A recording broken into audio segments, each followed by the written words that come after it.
Bienvenue dans cette deuxième vidéo de notre série sur le processus de parrainage collectif. Dans cette vidéo, je vous guiderai à travers toutes les étapes nécessaires pour transmettre une demande d'engagement réussie. Tout au long de la vidéo, vous verrez des encadrés apparaître à l'écran. Prenez le temps de les lire attentivement et n'hésitez pas à faire pause pour bien comprendre les informations importantes qu'ils contiennent.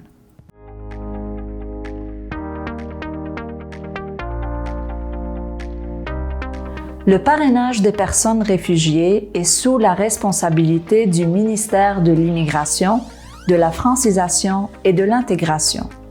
On va l'appeler le ministère. Chaque année, le ministère fixe une période spécifique pendant laquelle les demandes d'engagement peuvent être transmises, c'est-à-dire l'étape 1. Il est essentiel de se préparer et de surveiller les annonces officielles concernant l'ouverture de cette période de transmission qui est publiée dans la Gazette officielle du Québec. Les dates apparaîtront aussi sur le site du ministère.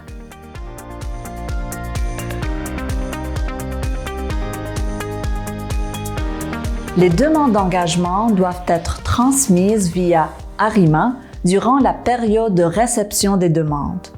Le nombre des demandes que le ministère reçoit est limité. Il est donc crucial de rassembler tous les documents requis, de vérifier l'exactitude des informations fournies et de s'assurer que toutes les conditions d'admissibilité sont respectées avant de transmettre la demande.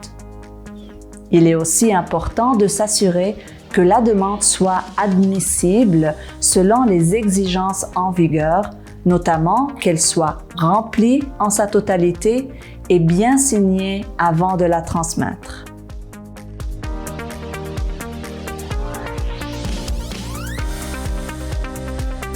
Une fois que vous avez formé votre groupe de 2 à 5, il est essentiel de désigner parmi le groupe une personne porte-parole qui communiquera avec le ministère.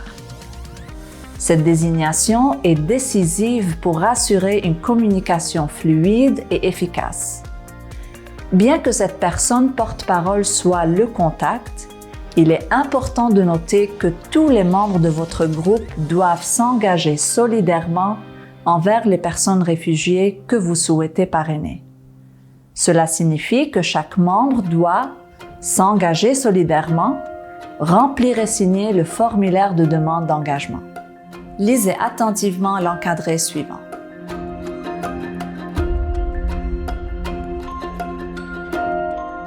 De plus, le rôle de la personne porte-parole inclut plusieurs responsabilités déterminantes. Ouvrir un compte dans la plateforme ARIMA, suivre les instructions pour transmettre une demande, faire les suivis nécessaires. Je vous invite à faire pause à l'encadré suivant car il contient tous les détails. En résumé, la personne porte-parole joue un rôle central dans le succès du parrainage collectif.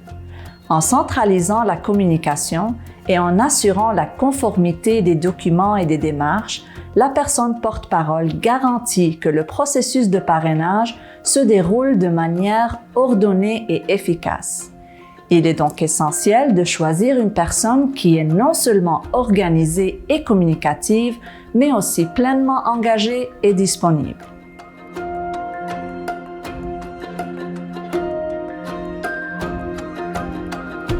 Cette plateforme en ligne est utilisée par le ministère pour gérer toutes les demandes d'immigration.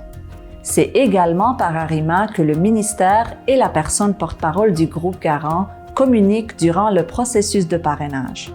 Il est crucial de noter qu'aucune demande de parrainage ne sera acceptée par la poste ou par un autre moyen que la plateforme ARIMA. Je veux également vous mentionner que le ministère a produit plusieurs vidéos explicatives afin de faciliter le processus. Imaginons que vous êtes porte-parole d'un groupe de parrainage. La première chose à faire est de créer votre profil sur ARIMA. Pour créer votre compte ARIMA, n'hésitez pas à visionner la capsule qui s'intitule « Créer un profil sur ARIMA ».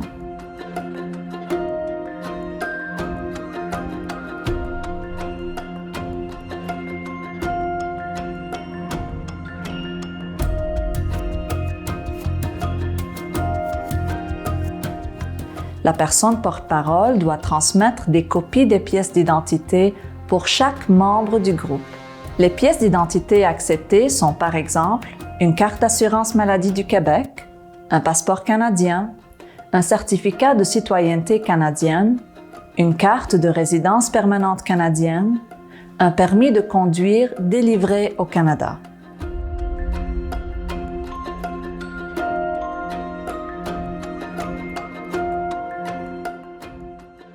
Ensuite, la personne porte-parole doit remplir le formulaire de l'étape 1 de la demande d'engagement pour la personne qu'elle souhaite parrainer.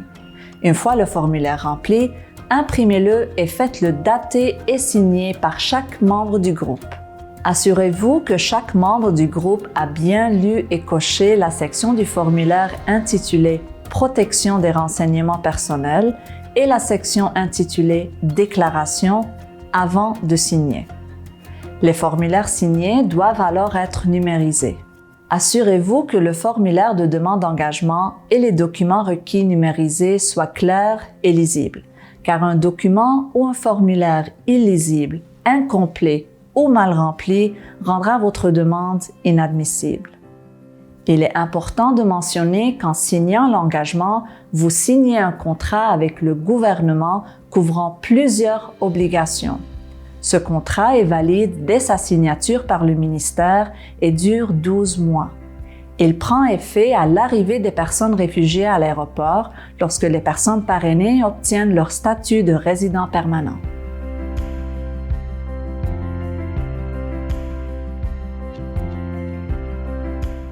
Après avoir rassemblé et numérisé tous les documents requis, y compris le formulaire de demande d'engagement, nous allons maintenant voir comment transmettre votre demande d'engagement sur la plateforme Arima.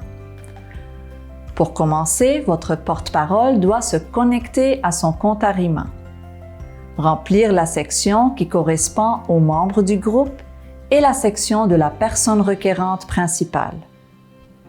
Rassembler tous les documents requis pour chaque membre du groupe, téléverser les documents, transmettre la demande. Je vous invite à faire pause à l'encadré suivant car il contient tous les détails.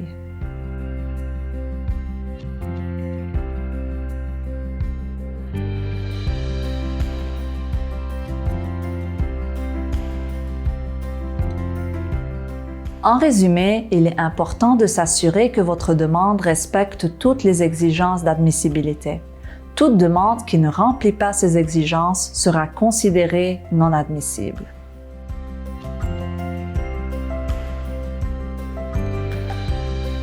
Pour que votre demande soit acceptée, elle doit respecter plusieurs exigences générales et spécifiques. Tout d'abord, utilisez toujours le formulaire le plus récent qui est disponible sur le site web du ministère. Assurez-vous que toutes les parties du formulaire, c'est-à-dire informations demandées, cases à cocher, dates, etc., sont dûment remplies, signées, complètes et lisibles. Assurez-vous que chaque membre du groupe a bien lu la section « Déclaration » et a coché les cases du formulaire. Ensuite, votre demande doit inclure tous les documents exigés, également complets et lisibles. N'oubliez pas, votre demande doit impérativement être transmise via Arima durant la période de réception définie. Enfin, la personne que vous souhaitez parrainer ainsi que les membres de sa famille qui l'accompagnent ne doivent pas être liés à une autre demande d'engagement transmise pendant la même période ou dans les années précédentes. D'autres exigences s'appliquent. Votre groupe ne peut pas transmettre plus de 2 demandes. Votre groupe ne peut pas présenter une demande d'engagement qui a été rejetée à cause d'un renseignement ou un document faux ou trompeur dans le cadre de cette demande ou dans les 5 ans précédant l'examen de cette demande. Votre groupe ne peut inclure une personne membre de notre groupe de 2 à 5 ayant fait partie d'un groupe dont la demande d'engagement a été rejetée à cause d'un renseignement faux ou trompeur dans le cadre de cette demande ou dans les 5 années précédant l'examen de cette demande.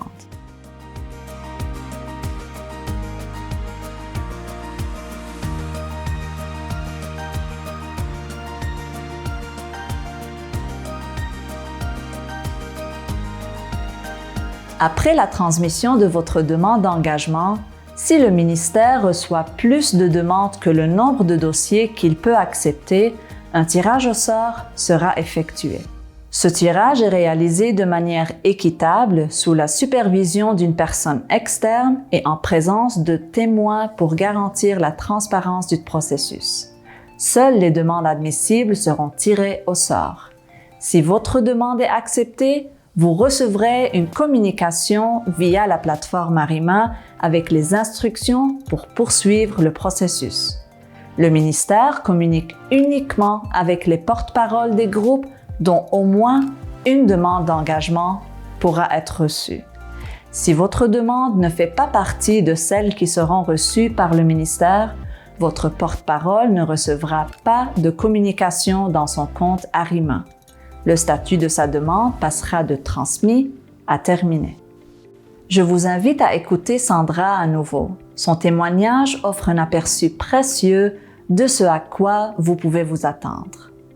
Le rôle de porte-parole est un peu un rôle de personne rassembleuse dans le groupe. Donc, elle va transmettre les communications du gouvernement au reste du groupe et dans le sens inverse également, elle va transmettre les documents ou les informations nécessaires du groupe au gouvernement. Prenez maintenant un moment pour vous détendre, faites une pause et servez-vous un verre d'eau. Une fois que vous êtes prêt ou prête, je vous invite à continuer en regardant notre prochaine vidéo qui s'intitule « Étape 2, la présentation des demandes d'engagement ».